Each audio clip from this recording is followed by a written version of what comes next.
লালবাগ থেকে বোন শামীমার প্রশ্ন ছিল, ওনার শাশুড়ি অসুস্থ, জি। তো তিনি কি কি দোয়া করতে পারেন শাশুড়ির সুস্থতার জন্য? নবী সাল্লাল্লাহু আলাইহি সাল্লাম যদি কোনো অসুস্থ ব্যক্তিকে দেখতে যেতেন, সেখানে গিয়ে বলতেন লা বাসা তুহুরুন ইনশাআল্লাহ, কোনো সমস্যা নেই, আল্লাহ চাহে তো আপনি সুস্থ হয়ে যাবেন। লা বাসা তুহুরুন ইনশাআল্লাহ, এই দোয়াটি।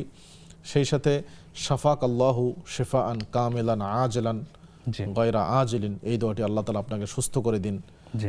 এরপরে আমরা যে দোয়াটা পড়ি যে আসআলুল্লাহুল আযীম আসআলুল্লাহুল রব্বাল আযীম আরশিল আযীম, রব্বাল আরশিল আযীম আন ইয়াশফিয়াক, আল্লাহ আপনাকে সুস্থতা দান করুন, এই দোয়াটি আপনি পড়তে পারেন 7 বার পড়া। 7 বার পড়া বিশেষ করে। এছাড়া যে কোরআন এবং সুন্নাহ আরো অনেকগুলো দোয়া বর্ণিত আছে। আযহিবিল বাস রব্বান নাস, আযহিবিল ওই বাস দোয়াটা রব্বান আছে। নাস ওয়াশফিয়ান্তা শাফিলা শিফাইল্লা শিফাউক শিফা আল্লাহ ইগাদিরু সাকামা, সাকামা। এই দোয়াটি পড়তে পারেন।